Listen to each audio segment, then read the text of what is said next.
بچوں کو دعائیں، بڑوں کو سلام. فضا ہے میرا نام. یو واچنگ مارننگ وتھ فضا.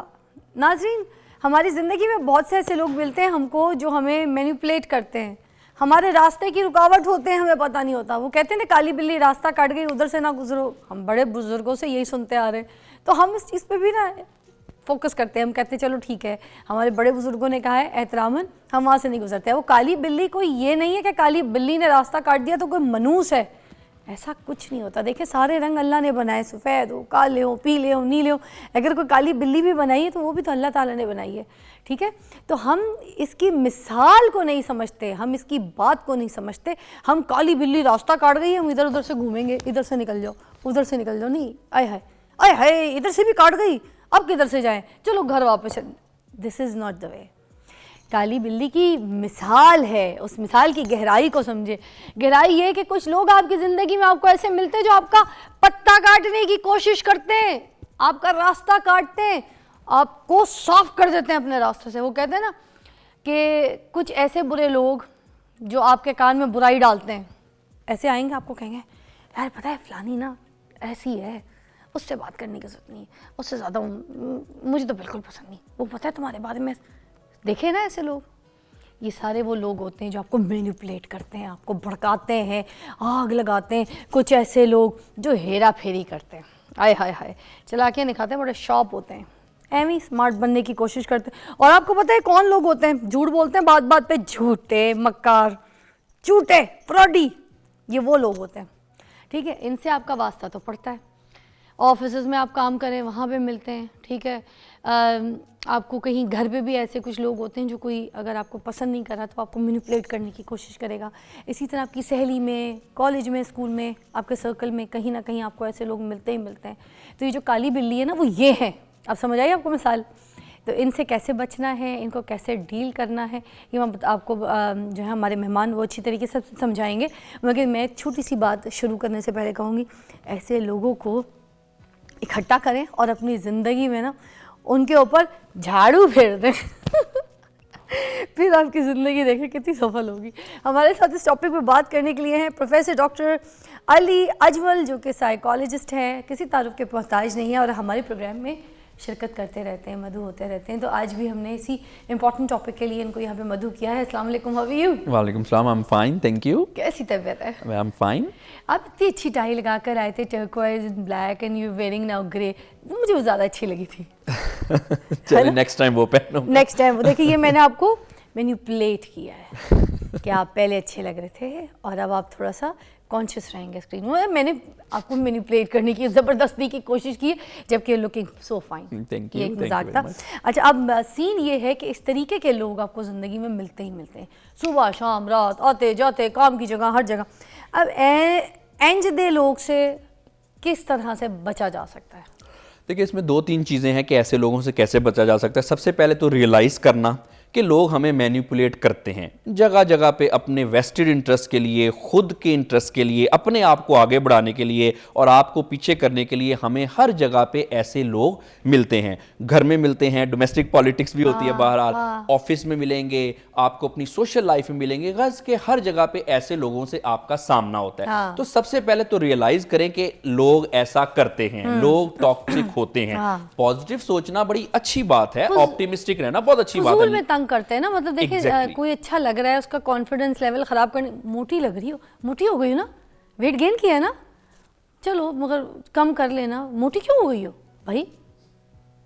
دیکھیں، اس میں ایک تو کچھ ٹاکسٹی ہوتی ہے لوگوں میں. ٹاکسک لوگ ہوتے ہیں جو کہ اس طرح کے نیگیٹو کمنٹ کر کے آپ کو وقتی طور پہ بالکل ڈاؤن کرنا چاہتے ہیں. اب یہ جو مینیپولیشن ہے، اس میں لوگ آپ کو، اس کو ہم اگر کہیں کہ مینیپولیشن ہے کیا، دیکھیں لوگ آپ کو انفلوئنس کرتے ہیں یا کنٹرول کرنے کی کوشش کرتے ہیں اس طرح سے کہ جس میں ان کو اپنا فائدہ ہو، اور اپنا فائدہ بھی انڈیو، جو کہ ان کا بنتا نہیں ہے. لیکن مینیپولیٹ کر کے، اس طرح کی ہیرا پھیری کر کے، آپ کے اوپر کوئی کمنٹ پاس کر کے وہ آپ اپنے آپ کو ذرا بہتر کرنے کی کوشش کرتے ہیں اور آپ کو ڈاؤن کرنے کی، یعنی کہ لیگ پولنگ وغیرہ کی کوشش کرتے ہیں. اب اس میں سب سے پہلے تو ریئلائز کر لیا کہ لوگ ایسے کرتے ہیں. اور بائی دا وے، ایک دفعہ جب آپ نے سرکل کر دیا نا کہ فلاں شخص مینیپولیٹر ہے، اس کے بعد اس سے بچنا بڑا آسان ہوتا ہے. سب سے امپورٹنٹ ریئلائز کرنا کہ کون شخص مینیپولیٹر ہے اور کون نہیں ہے. نہیں سر، پہلے اس سے پہلے کہ کون ہے کوئی نہیں، میں یہ ایک بات بتاؤں، جو مینیپولیٹ کر رہا ہوتا ہے نا، سم ٹائمز ہمارے ساتھ یہ ہوتا ہے کہ ہم اس کو نا اپنا ویل وشر سمجھ لیتے ہیں. ہمیں لگتا ہے نہیں یار یہ تو ہمیں بتا رہا ہے، باقیوں کے سامنے ہم ایسے چلے جاتے ہیں یا کوئی بات کر دیتے یا کوئی ایسا کام کر دیتے یا اپنے ڈاکومنٹس ایسے کوئی چیز دکھا دیتے، اس نے ہمیں گائیڈ کیا. ہمیں یہ لگ رہا ہوتا ہے، ہمیں یہ نہیں سمجھ آ رہی ہوتی کہ اپنی مفاد کے لیے وہ ہمیں بھڑکا رہا ہے. ادھر کیسے فرق ہمیں پتہ چلے گا؟ اسی لیے تو میں نے کہا نا کہ سب سے پہلے ہمیں یہ پتا ہونا چاہیے کہ کون مینیپولیٹ کر رہا ہے اور کون نہیں کر رہا. کیونکہ جو مینیپولیٹر ہوتے ہیں نا ایسے لوگ، obviously وہ ایک ڈسگائز میں کرتے ہیں. سیدھا سیدھا تو کوئی نہیں کسی کو کہے گا نا کہ میں آپ کو مینیپولیٹ کر رہا ہوں. وہ بعض اوقات کوئی اچھا بنے گا اور بعض اوقات ہو سکتا ہے کہ آپ کو بڑی سنسیئر ایڈوائز بھی دے رہا ہو اوپر سے، جس میں ہمیں لگتا ہے کہ یہ بندہ تو بڑا خیر خواہ ہے، اس سے زیادہ تو ہمارا کوئی اچھا ہے ہی نہیں. مگر جھوٹا ہوتا ہے obviously، کیونکہ مینیپولیٹ ہم تب ہی ہوتے ہیں نا جب ہم اس کی جو اسٹریٹجی یا گیم کو انڈرسٹینڈ نہ کر سکے. اگر کسی کو پتہ ہی چل گیا کہ فلاں شخص مجھے مینیپولیٹ کر رہا ہے تو پھر تو آنکھوں دیکھی مکھی تو کوئی نہیں نکلتا. تو اس وجہ سے مینیپولیٹ جب بھی لوگ کرتے ہیں یہ ایک ڈسگائز میں کرتے ہیں. مختلف طریقوں سے لوگ آپ کو مینیپولیٹ کرتے ہیں. ایک تو آپ کے اوپر کوئی کمنٹ پاس کر کے کہ آپ کو کانفیڈنس وقتی طور پہ ڈاؤن کر دیا، یا زیادہ تر لوگ مینیپولیٹ کرتے ہیں اچھا بن کے کہ دیکھو میں آپ کا کتنا خیر خواہ ہوں، میں نے آپ کے لیے ایسا کیا، میں تو ایسا سوچتا یا سوچتی ہوں آپ کے لیے، فلاں شخص ایسا ہے. تو یہ عام طور پہ سب سے پہلے مینیپولیٹر آپ کا ٹرسٹ ون کرتا ہے. انسان کو پتہ ہی نہیں چلتا کہ مجھے مینیپولیٹ کیا جا رہا ہے. لیکن اس میں ایک چیز ہے کہ اگر مینیپولیٹر سے سب سے زیادہ کیسے ہمیں پتہ چلے کہ فلاں شخص ہمیں مینیپولیٹ کر رہا ہے، آپ کی جو سکس سینس ہے نا، جو آپ کی وائب ہے، مینیپولیٹر کی وائب ہی الگ سے ہوتی ہے. آپ کو پتہ چل جاتا ہے کہ اوپر سے یہ جو کچھ مرضی کہہ رہا ہے، کچھ دیر بعد آپ کو اندازہ ہو جاتا ہے کہ یہ فلاں شخص جو ہے یہ میرے حق میں اچھا نہیں ہے، یہ مجھے مینیپولیٹ کر رہا ہے. پرابلم وہاں پہ ہوتی ہے جب ہمیں وائب آ جاتی ہے لیکن ہم اس وائب کو اگنور کر دیتے ہیں، اس کو انڈرسٹینڈ نہیں کرتے اور اس پہ ہم پھر ایکٹ اپون نہیں کرتے. بس جی اگنور کر دیا، ایسا ویسا ہو جاتا ہے. بہت سارے لوگ ڈینائل کی سٹیج میں ہوتے ہیں کیونکہ اگر وہ اس چیز کو ایکسیپٹ کریں تو بعض اوقات وقتی طور پہ مینیپولیٹ ہونا اچھا تو نہیں لگتا. تو بہت سارے لوگ مینیپولیشن کو ایکسیپٹ اس لیے نہیں کرتے کیونکہ وہ پھر تنہا ہو جاتے ہیں. ان کو لگتا ہے کہ اچھا میرا ایک اچھا کانٹیکٹ مجھ سے گم گیا، میں نے تو اپنے دماغ میں ایک اور امیج بنایا تھا، یہ شخص فلاں شخص کیا نکلا. لیکن یہ وقتی طور پہ مسئلہ ہوتا ہے. میں یہی کہنا چاہتا ہوں کہ آپ ریئلائز کریں کہ فلاں شخص آپ کو مینیپولیٹ کر رہا ہے. شارٹ رن شاید آپ کو اس سے کوئی فائدہ ہو سکے لیکن دی لانگر رن وہ شخص آپ کے لیے بہتر نہیں ہے. اچھا، اس طرح سے پھر مینیپولیٹر کی بھی اپنی مینٹیلٹی ہے. ایک بات آپ یہاں پہ دیکھیں کہ دنیا میں جتنے بھی لوگ مینیپولیٹر ہیں، چاہے وہ جس لیول پہ بھی ہیں، کچھ چھوٹے لیول پہ ہیں یا کوئی ہائر لیول پہ مینیپولیشن کرتے ہیں، سب سے زیادہ جو ایفیکٹ ہوتا ہے مینیپولیٹر کا، نقصان ہوتا ہے، وہ اس کو خود کو ہی ہوتا ہے. عام طور پہ جو لوگ دوسروں کو زیادہ مینیپولیٹ کرتے ہیں، یہ ہم نے دیکھا گیا کہ وہ لوگ خود بیمار زیادہ ہوتے ہیں. ان کو جسمانی بیماریاں زیادہ ہوتی ہیں، ان کو مینٹل ہیلتھ کے ایشوز زیادہ ہوتے ہیں، ایموشنل طور پہ وہ اکیلے ہوتے ہیں، تنہائی کا شکار ہوتے ہیں. کیونکہ ایک حد تک لوگ ان کی مینیپولیشن کو انڈرسٹینڈ کر کے ان سے پھر کنارہ کر لیتے ہیں. وہ کہتے ہیں نا کہ آپ کچھ لوگوں کو کچھ دیر کے لیے تو بیوقوف بنا سکتے ہیں لیکن آپ سارے لوگوں کو سارے ٹائم کے لیے بیوقوف نہیں بنا سکتے. تو جتنے بھی مینیپولیٹر ہیں ان کی انڈیویجول لائف ڈسٹرب ہے، ان کی پرسنل لائف ڈسٹرب ہے، ریلیشن شپ ان کے ڈسٹرب ہیں. ہم گھر سے شروع کرتے ہیں، جیسے دیرانی جٹھانی آپس میں کوئی نہ کوئی اس طرح کے کان بھرائی کام کرتی ہیں، یا پھر کچھ نندے جو ہیں وہ بہوؤں کے خلاف ساس کو، اپنی امی کو جو ہے نا بتا رہی ہوتی ہیں، آگ لگا رہی ہوتی ہیں. یہ بھی آپ کے ویسے آپ کو کچھ کہہ رہی ہوتی ہیں مگر پیچھے جا کے آپ کی جو ہے نا اپنی امی کو یا اس کی ساس کو کچھ اور باتیں کہہ رہی ہوتی ہیں. اسی طرح سم ٹائمز ماں بھی کوئی ایسا رول پلے کرتی ہے کہ بہو کے ساتھ بہت اچھا سارا دن گزرا ہوتا ہے، سب کچھ اسپینڈ ہوتا ہے، کھانا اس نے بنایا ہوتا ہے، صرف نمک ڈالنے کے لیے جائیں گی وہ اور جا کے فوراً بیٹے کو بتا دیں کہ اس نے تو ہانڈی خراب کر دی تھی، میں نے جا کے ٹھیک کیا سارا، پھر میں سارا دن اسی میں لگی رہی ہوں، میرے تو گٹھنے گٹے سارے رہ گئے ہیں بیٹا، میں تو صبح سے کچن میں ہوں. تو وہ جا کے اپنی بیوی کو بولتا ہے تو میں امی کو کیوں، امی بیمار تھی، کچن میں کیوں کھڑا کیا سارا دن، تم ایک ہانڈی صحیح سے نہیں دیکھ سکتی ہو، شکر ہے امی نے ہانڈی دیکھی تو ہم صحیح سے کھا رہے ہیں. مطلب اس طرح کی آپ کو پتہ ہے کان لگائی، یہ گھر میں بھی بہت ہوتا ہے. یہ تو چھوٹی میں نے آپ کو کہانیاں بتائیں. بریک لیں گے، اس کے بعد آپ مجھے ذرا ایلیبریٹ کریں گے ود ایگزامپل ود کہانی کہ اس طرح کے گھریلو معاملات میں جو مینیپولیٹ کر رہے ہوتے ہیں لوگ، اس سے کیسے بچا جائے.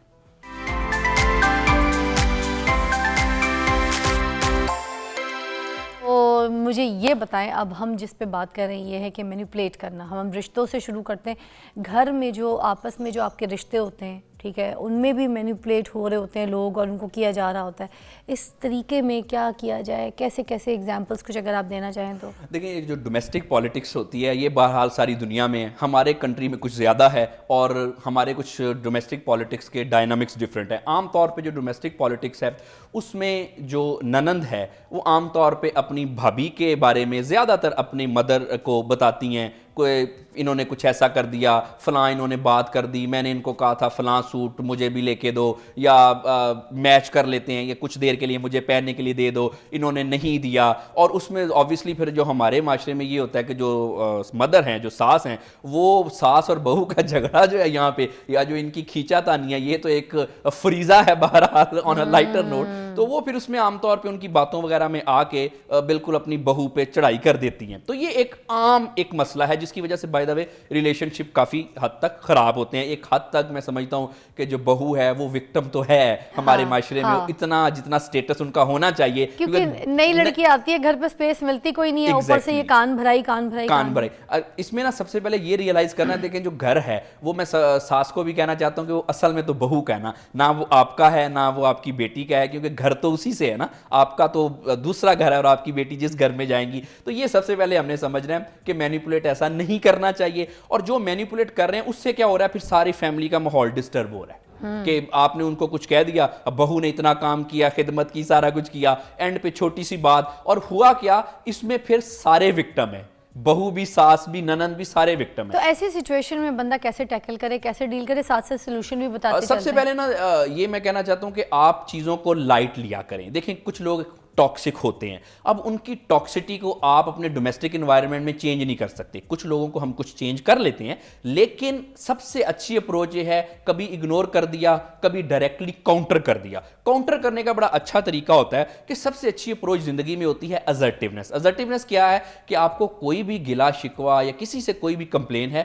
آپ نارمل سے وے میں بات کر لیں کہ دیکھیں آپ نے فلاں بات کی تھی, یہ بات مجھے اچھی نہیں لگی, آئندہ سے آپ کوشش کریں کہ میری دل آزاری نہ کریں.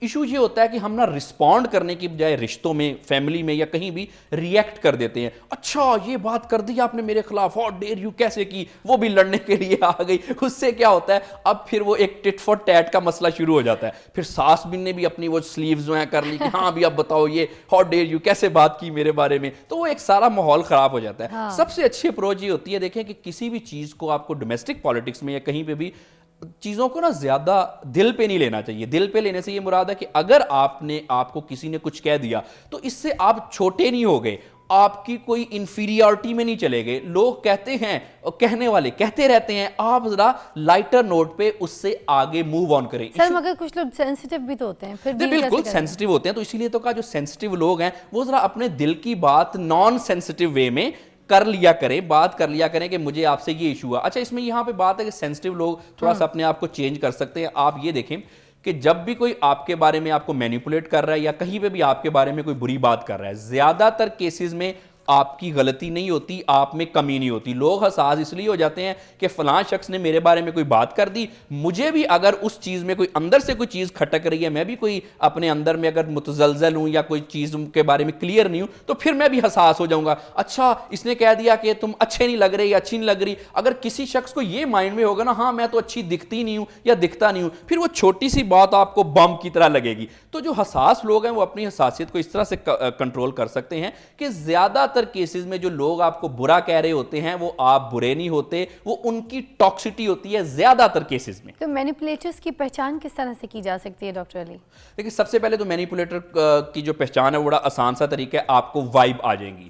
کچھ دیر آپ اس کے ساتھ رہیں گے, آپ کو پتہ چل جائے گا اوپر سے یہ شخص بہت اچھا ہے, اس کی باتیں اور اس کا کنڈکٹ اور اس کے جو باڈی جیسچرز ہیں وہ آپس میں میچ نہیں کر رہے. سب سے بڑی نشانی یہ ہے, آپ کو بڑی ایزیلی اس چیز کا پتہ چل جائے گا. دوسری بات یہ ہے کہ ایک دو دفعہ آپ کسی سے مینیپولیٹ ہو جائیں گے فرض کریں, تیسری چوتھی دفعہ آپ کو پتہ چل جائے گا کہ فلاں شخص نے یہ بات کی تھی. آپ ذرا تھوڑا سا نا فوکس کیا کریں کہ اس شخص نے کس ٹائم پہ کون سی بات کی اور اس کا مجھے کیا نقصان ہوا یا کیا فائدہ ہوا, اس کا نتیجہ کیا نکلا. آپ 2 دن میں کسی مینیپولیٹر کو پہچان جائیں گے. اور بائی دا وے جب آپ کسی مینیپولیٹر کو سرکل کر لیں کہ یہ مینیپولیٹر ہے, تو بینگ اے پروفیشنل کیپیسٹی میں, ڈاکٹر کی کیپیسٹی میں بتا رہا ہوں, مینیپولیٹرز عام طور پہ چینج نہیں ہوتے. پھر آپ نے اپنے کنڈکٹ کو چینج کرنا ہے. ان کے ساتھ ذرا اپنا رکھ رکھاؤ ذرا بچ بچا کے چلنا ہے, لیکن ریئلائز کرنا لازمی ہے فضا. دیکھیں زیادہ تر لوگ تو ڈینائل کی سٹیج میں رہتے ہیں, ریشنلائز کرتے ہیں, اچھا فلاں نے یہ بات کی ہوگی تو ہو سکتا ہے فلاں وجہ سے کی ہو, نہیں اس کی بات کہنے کا مطلب یہ نہیں تھا, شاید میں ہی ایسا سوچ رہا ہوں. زیادہ کچھ کیسز میں ایسا ہوتا بھی ہے, لیکن زیادہ تر کیسز میں ہم ڈینائل میں جاتے ہیں. مینیپولیٹر جو ہے وہ اپنے آپ کو انٹائٹلڈ سمجھتا ہے, یہ سمجھتی ہے. جیسے ہوشیار ہونا اس کو تو ایک خوبی ہی سمجھی جاتی ہے نا کہ this person is very smart, ہوشیار, مگر پھر اس کو نیگیٹو کیوں دیکھا جا رہا ہوتا ہے, نیگیٹو نظروں سے کہ نہیں یہ جو مینیپولیٹر ہے یہ نیگیٹو ہی ہے. دیکھیں سمارٹ ہونا تو بڑی اچھی بات ہے, آپ کو اسٹریٹ سمارٹ ہونا چاہیے, آپ کو بک سمارٹ ہونا چاہیے, اپنا خیال کرنا چاہیے, سیلف کیئر کرنی چاہیے, سمارٹ ہونا اچھی بات ہے. لیکن سمارٹ ہونا اور مینیپولیٹر ہونا یہ دو الگ الگ چیزیں. دیکھیں اگر آپ اپنے انٹرسٹ میں سمارٹ ہیں, آپ اپنے کوئی کریئر میں گروتھ کر رہے ہیں, یا آپ اپنی سوشل لائف کو امپروو کرنا چاہ رہے ہیں, پروفیشنل آپ اپنی ایکٹیویٹیز میں یا فیملی کی ایکٹیویٹیز میں آپ سمارٹ ہیں, تو سمارٹ ہونا تو اچھی بات ہے. بلکہ میں تو کہوں گا ہر شخص کو سمارٹ ہونا چاہیے, لیکن اپنے بچاؤ کے لیے, انٹرسٹ کے لیے اور اپنے آپ کو آگے بڑھانے کے لیے. مینیپولیٹر اور سمارٹنس میں فرق یہ ہے کہ مینیپولیٹر جو ہے دوسرے کا نقصان کرنے میں سمارٹ ہوتا ہے. مینیپولیٹر کی ڈیفینیشن یہ ہے کہ آپ کو انفلوئنس کرے گا, کنٹرول کرے گا آپ کے اگینسٹ, یعنی کہ آپ کے انٹرسٹ کے اگینسٹ, اور اپنے انٹرسٹ میں جو کہ اس کا انٹرسٹ بنتا نہیں ہے وہ, لیکن وہ سیلفشنس میں آپ کو مینیپولیٹ کرتا ہے تاکہ اس کو فائدہ ہو. اب مینیپولیٹر میں ہوتا کیا اور سمارٹنس میں کیا فرق ہے؟ مینیپولیٹر کی جو شخصیت ہے نا وہ تھوڑی سی نارسسٹک ہوتی ہے. یہ کچھ لوگ اپنے آپ کو نا انٹائٹلڈ سمجھتے ہیں, وہ سمجھتے ہیں کہ جو بھی دنیا میں ہے یہ میرا, اس پہ حق ہے, اور سامنے والے کی محنت کا ایڈوانٹیج بھی مجھے ملنا چاہیے. اب سمارٹ شخص تو ایسے نہیں سمجھتا.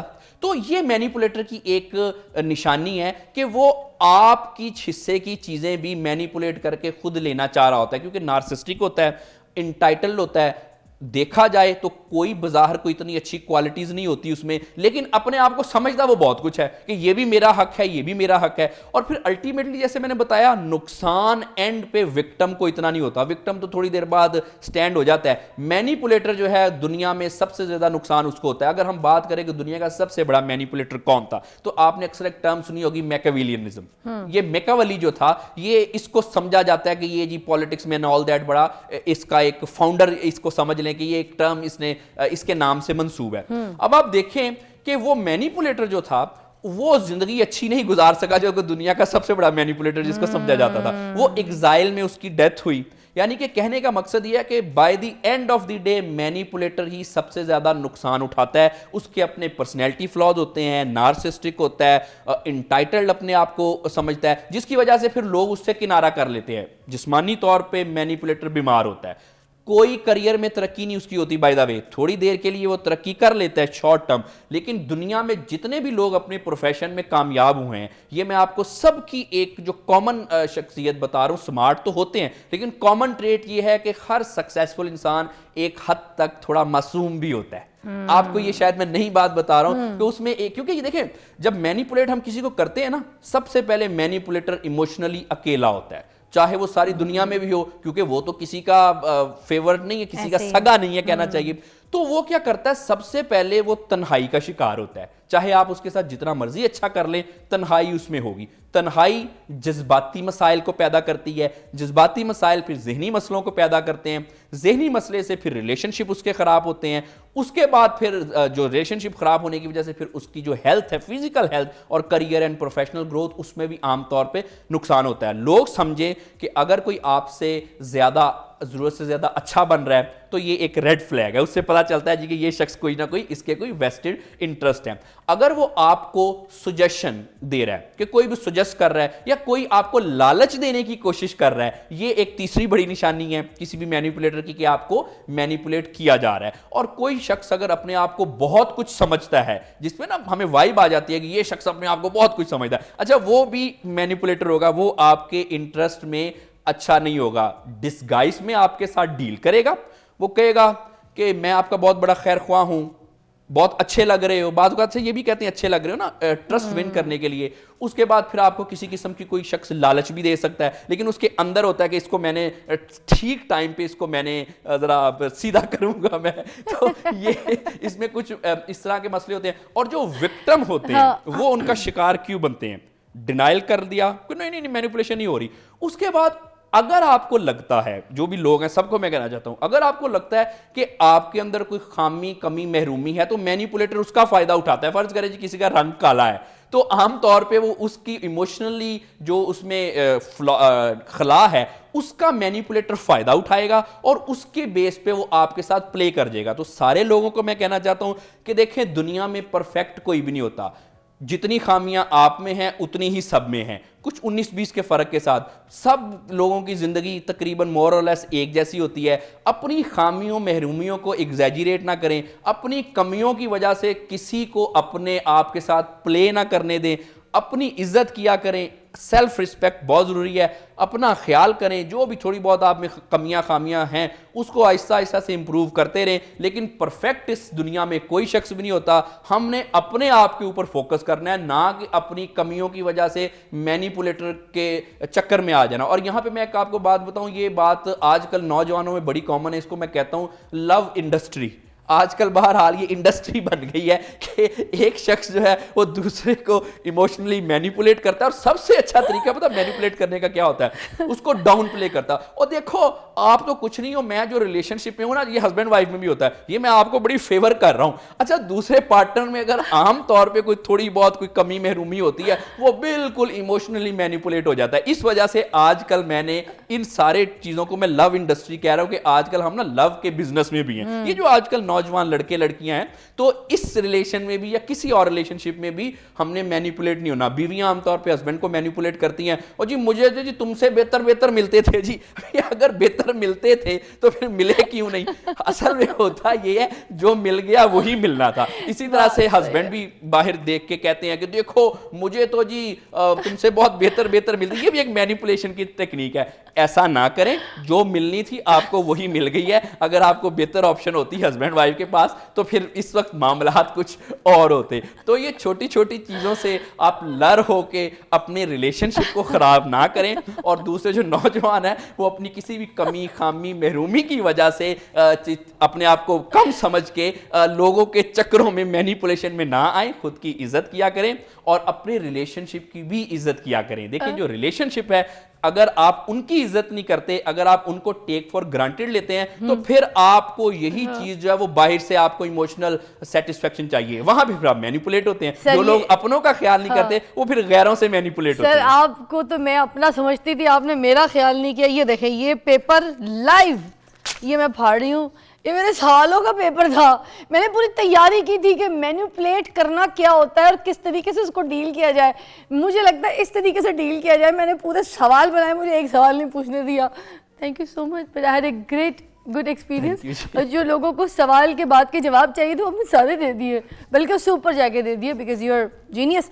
بہت اچھا سمجھایا. اب یہ تو جو کا پارٹ, بٹ بات صحیح ہے. جو آپ کو مینیپولیٹ کرتا ہے, میک شیور آپ اس بات کو سمجھ جائیں کہ آپ ثابت قدم رہیں, ٹھیک ہے. جو فیصلہ کر لیا ڈٹے رہیں, بھروسہ کریں اپنے فیصلے پہ, اپنے اوپر.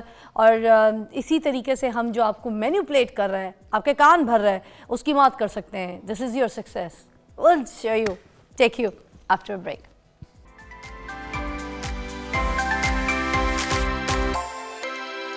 Welcome back, you watching morning with Fiza. اور ناظرین ابھی ہم بات کریں گے جو آپ کا شولڈر نہیں فریز ہو جاتا ایک دم سے.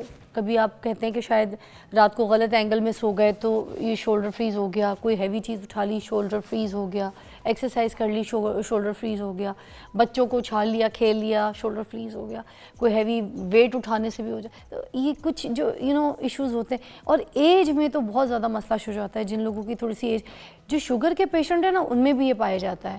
جو ہمارے شوگر کے مریض گھر میں کوئی بھی افراد ایسا ہے, اس کے شولڈر آپ کو فریز دکھیں گے موسٹلی. تو آج ہم پوچھتے ہیں کہ ہم کیا ایسی غلطی کرتے ہیں جس کی وجہ سے شولڈر فریز ہو جاتا ہے, اور یہ کیوں پرابلم شروع ہوتی ہے, ایسی کیا جو ہے پریکاشنز ہمیں لینی چاہیے تاکہ ہمارا شولڈر فریز نہ ہو. شولڈر فریز ہو جائے نا, کام کرنے کا دل نہیں کرتا, موڈ آف رہتا ہے, چڑچڑے رہتے ہیں, پین کا شکار رہتے ہیں, پین کلر, بخار بھی, ایک ٹمپریچر بھی آپ کو ایک دم سے باڈی میں ہونا شروع ہو جاتا ہے. ہمارے پاس موجود ہیں اس پہ بات کرنے کے لیے ڈاکٹر شمس الحق, جو کہ فزیو تھراپسٹ ہیں, اور بہت اچھی طریقے سے جب ہمارے شو پہ آتے ہیں بہت اچھی ایکسرسائز بتا کے جاتے ہیں, سکھا کے جاتے ہیں, جو کہ ہم گھر پہ بھی عام کر سکتے ہیں اور اپنے آپ کو ٹھیک کر سکتے ہیں. السلام علیکم, کیسے ہیں؟ وعلیکم السلام. I'm all fine and thank you so much again for having me on the show. زبردست, بہت زبردست وائبز آتی ہیں آپ کے پاس آگے مجھے ہمیشہ, بیکاز ریلیونٹ ڈسکشن کا ہی مزہ آتا ہے جہاں عوام کو وہ ملے جو وہ چاہتے ہیں, بس اور کیا, اتنی سی بات ہے. بھائی ہم سے خوبصورت گھر میں بھی لوگ بیٹھے ہوئے ہیں, آپ سے زیادہ سمجھدار ان کے گھر میں کوئی ہونہار بیٹھے ہوں, مگر جب ان کی کوئی تکلیف, ان کی ریلیونٹ ٹاپک پہ ہم بات نہ کریں تو کیا فائدہ ان کو ہمیں دیکھنے کا. So true. آج شولڈر فریز کے اوپر بات, ہاں فروزن شولڈر کی بات کر رہے تھے آپ. دیکھیں ہمارا جو کندھا ہے نا, یہ ایک بڑا ہی کمپلیکس قسم کا جوائنٹ ہے. اللہ نے اس کو ہمارے اس باڈی سے تھوڑا ہٹ کے لگایا ہے, سیپریٹ فٹنگ نہیں ہوتی جس طرح سے, علیحدہ فٹنگ ہے اس کی. اس کے لیے ہمیں صرف یہ نہیں ہوتا کہ کسی وجہ سے اگر آپ کو درد آیا کندھے میں تو ہم یہ سمجھ کے بیٹھ جائیں کہ جام ہو گیا. ہر کندھے کی درد جام ہونا نہیں ہے, فروزن نہیں ہے. فروزن ہم اس وقت کہتے ہیں جب آپ کا کندھا کسی بھی رینج میں موو نہیں کر رہا, نہ آگے آ رہا ہے, نہ پیچھے جا رہا ہے, نہ آپ موو کر پا رہے ہیں, پھر وہ سٹیج آتی ہے جس کو ہم عام الفاظ میں یہ کہتے ہیں. بالکل اٹک گیا ہے ایسے, یہ فروزن ہے. اب میں اس کو موو نہیں کر سکتی, میں یوں, میں دیکھوں گی بھی تو یوں, میں ٹرن بھی کروں گی تو یوں. ایگزیکٹلی, یہ والی position completely frozen, that means frozen, آپ اس کو موو ہی نہیں کر سکتے. اچھا اگر اس کی جگہ کسی کو کوئی اور انجری آ جائے, کوئی مسل پھٹ جائے, کوئی مسل ٹیئر کر جائے, روٹیٹر کف یہاں ہوتا ہے وہ ٹوٹ جائے, اللہ نے یہاں آگے, یہاں پیچھے سارے مسل لگائے ہیں, ان میں سے کسی میں درد نکل آئے, کھچاؤ پڑ جائے, تو اس کی وجہ سے کندھا جام نہیں ہوتا. اس میں آپ کچھ نہ کچھ موومنٹ, اندر کو, باہر کو, انٹرنل روٹیشن, ایکسٹرنل روٹیشن, تھوڑی کوئی چیز اٹھا لی, واپس رکھ لی, وہ آپ کر لیتے ہیں. جب کندھا جام ہوگا تو جو آپ نے بات کی وہی ہوگا, پھر آپ یوں چل رہے ہوں گے, پھر آپ بالکل آپ کسی بھی طرح سے کندھے کو کسی بھی اینگل پہ موو نہیں کر سکیں گے. پھر ہم کلینکس میں جب اس کو ڈائگنوز کرتے ہیں تو اس میں اس طرح سے کرتے ہیں کہ ہم پیشنٹ کو کہتے ہیں اپنے سر پہ ہاتھ رکھیں. اس میں دو مومنٹس ہیں اسی فروزن شولڈر سے. ایگزیکٹلی, ہم اسے کہتے ہیں کہ آپ سر پہ ہاتھ رکھیں تاکہ ہمیں پتہ لگے کہ آپ کا کندھا جام ہے کہ نہیں, یہ ہمارا ٹیسٹ ہے. اچھا وہ سر پہ ہاتھ نہیں رکھ پاتا, وہ یوں آتا ہے, وہ لاکڈ فارم میں آتا ہے, دیٹ از فروزن. ہم اس کو کہتے ہیں اپنے دونوں ہاتھ یوں پیچھے رکھیں. اچھا اب ایک تو جو ٹھیک ہوگا اس کو تو وہ صحیح رکھے گا, دوسرے کو وہ یوں لا رہا ہوگا, وہ بالکل موو نہیں کر پا رہا ہوگا. ہم اسے کہتے ہیں اپنے دونوں ہاتھ پیچھے رکھیں, ہینڈ ٹو دا اسکیپولا, اسکیپولا پہ پیچھے ہاتھ لگائیں. وہ ایک کو لگا لے گا, دوسرے کو لاک کر رہا ہوگا, دوسرے میں جا کے پھنس رہا ہوگا. تو دیٹ از فروزن. تو یہ اس لیے میں سب کو بہت سادہ الفاظ میں بتا رہا ہوں کہ یہ سمجھیے ہر کندھے کی درد جام نہیں ہے. تو یہ جو آپ نے بتائی ہیں پریکٹسز, یہ جو ٹیسٹ بتائیں, تو گھر میں خود بھی انسان کر سکتا ہے, پتہ لگ جائے گا آپ کو اس سے. اگر آپ کنگھی نہیں کر رہے, ایک آپ نے گردن کے پیچھے بتایا دونوں بیلنس, اور ایک یہ ہاتھ باندھ کے پیچھے اسٹریٹ. ہم پیشنٹ سے بڑی سیدھی سی بات پوچھتے ہیں, آپ برش کر لیتے ہیں, آپ کنگھی کر لیتے ہیں, یہ ساری موومنٹ اس میں آ جاتی. آپ شرٹ اتار کے پہن لیتے ہیں, وہ کہتا ہے نہیں ڈاکٹر صاحب نہیں, بٹن ہی نہیں کھلتا. وہیں سے سمجھ آ جاتی ہے کہ that is going towards frozen state. Sir ان کی وجوہات کیا کیا ہوتی ہیں, ریزنز لائک کیا شوگر کے پیشنٹس میں زیادہ پائی جاتی ہیں, ان کو ہوتی ہیں, اور ہوتی ہیں تو کیوں ہوتی ہیں؟ اب تک سب سے زیادہ 20 to 30% پاپولیشن, ریسنٹ ڈیٹا یہ کہتا ہے کہ جو ڈائبٹیز کے پیشنٹس ہیں ان میں ہے, سب سے زیادہ ڈائبٹیز کے پیشنٹس میں ہے. اس کے بعد تھائرائڈ ڈس آرڈرز, جن لوگوں کو تھائرائڈ کا مسئلہ ہے, تھائرائڈ کم ہے یا زیادہ ہے, ہائپو تھائرائڈزم یا ہائپر تھائرائڈزم, ان میں بھی یہ بہت زیادہ دیکھنے کو ملتا ہے.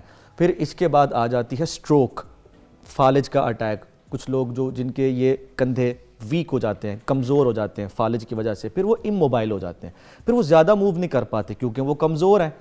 کمزور ہونے کی وجہ سے وہ اموبائل ہو جاتے ہیں. اموبائل کا مطلب وہ موو ہی نہیں کر پاتے. جب وہ موو نہیں کر پاتے کندھا سٹف ہو جاتا ہے. یہاں اللہ نے اس کے گرد کیپسول بنایا ہے. اب کیپسول لفظ میں اس لیے استعمال کر رہا ہوں, لوگ یہ سمجھیں کہ یہ ایک بہت ٹائٹ بینڈ ہے, سخت قسم کی رسی ہے, ٹائٹ بینڈ ہے, سنبھال کے رکھا ہوا ہے, نکلے نہ. تو وہ ٹائٹ بینڈ جب چلتا نہیں ہے تو وہ ساتھ ساتھ آہستہ آہستہ ویک ہو کر وہ کھچ جاتا ہے. تو سٹروک کے پیشنٹس میں بھی ہو سکتا ہے. کسی کو انجری آئی, فریکچر ہوا, اس نے سرجری کرائی, سرجری کے بعد اس نے پراپر بعد میں ریہیبلیٹیشن نہیں کروائی, فزیو تھیراپی نہیں کروائی, تو اس کا مطلب یہ ہوگا پھر دوبارہ موو نہیں کیا, پھر ویک ہو جائے گا کندھا, پھر جام ہونے کی طرف جانا شروع ہو جائے گا. اسی طرح آرتھرائٹس, جن کے کندھے پہلے ہی کمزور ہیں, جو اولڈ ایج میں, اب پاپولیشن چینج ہو جائے گی, اولڈ ایج میں چلے جائیں گے, 40 ابو چلے جائیں گے, آرتھرائٹس میں جا رہے ہیں جو لوگ, ریموٹائڈ آرتھرائٹس میں جا رہے ہیں جو لوگ, ان کے جوائنٹس میں ویسے ہی کیپسول کے اوپر سوزش بننا شروع ہو جاتی ہے. اچھا, وہ سوزش پھر ان کو موو نہیں کرنے دیتی, اور پھر جب یہ بڑھتا چلا جاتا ہے تو اس حد تک آ جاتا ہے کہ ہمارے اس جوائنٹ کے ارد گرد بڑے سٹکی